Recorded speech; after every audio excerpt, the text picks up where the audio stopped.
Even if you claim that an electron has consciousness, which I don't think there's any scientific evidence for this at this point. I think there's degrees of consciousness. I would say that a dog, for instance, consciousness is not the same as a man consciousness. And once you've seen an electron, you've seen them all. You know, they change only. They change only by their mass, electric charge, and their spin. You know, we wonder about what is the origin of the universe. You know, where are we going? Whether there's life or death. I don't. And you know, what happened after our death? But I don't think a dog or a cat asks himself that question. You see, so there's a don't. Of course, I don't speak cat, but I don't think that, you know, a cat would ask himself this question. Of course, I don't see cats producing Beethoven symphony or painting, you know, Monet. I think there's different degrees of consciousness, and we cannot put all this,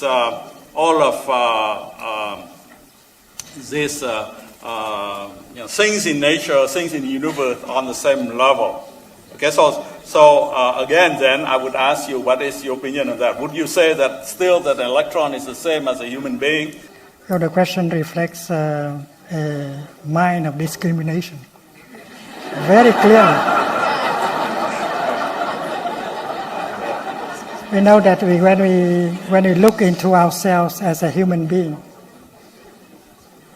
we see that the human being is made only of non-human elements.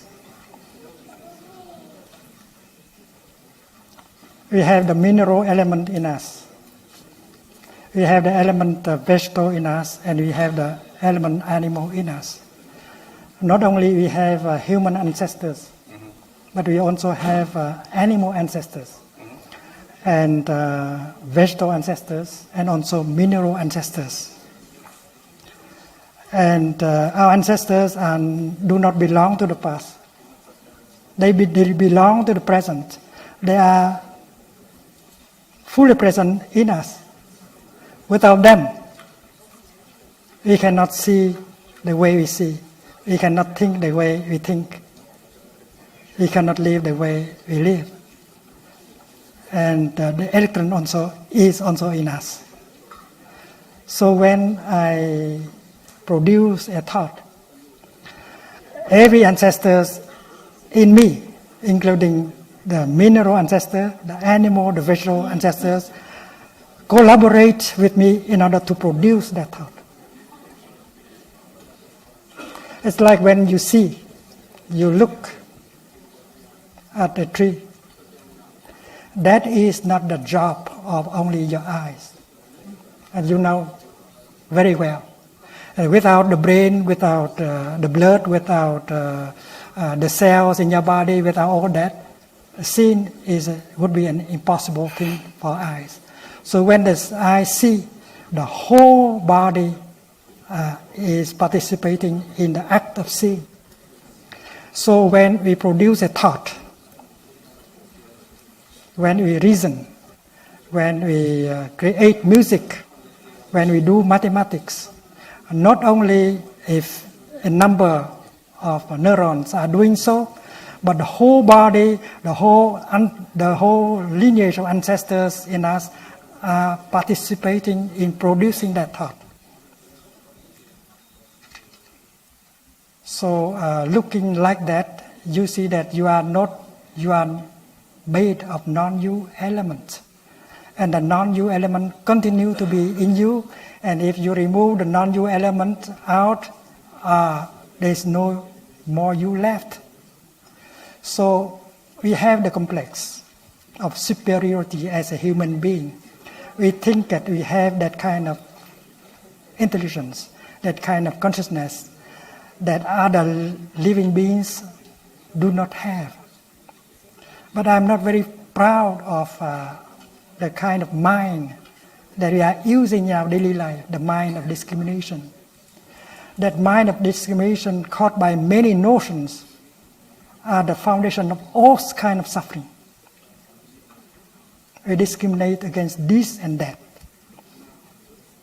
And that creates complexes of superiority, inferiority, equality, and so on. This plant has intelligence. This plant has knowledge. This plant has a will to live. This plant knows how to fabricate flower and fruit, how to continue to live the best way it can. And it seems to me that this plant is creating less suffering than we human beings.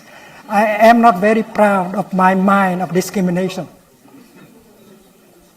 Therefore, I am free from the complex of superiority of a human being. I know that I can do better. And that is why when you produce a thought, Mother Earth is producing that thought together with you. Don't say that you are alone producing that thought. Mother Earth is in you, and she is at the foundation, and she is producing that thought with you at the same time. So this thought is not your property. This thought that is just produced is a property, is a creation of the whole earth. And not only the earth, the sun also. Because without the sun, the earth cannot be herself. And she is not able to create you, to bring you into existence. So that is the mind of non-discrimination. As far as you use the mind of discrimination to judge and to organize, you continue to create suffering. That is why it's so important to learn how to remove notions that are at the foundation of separation and discrimination.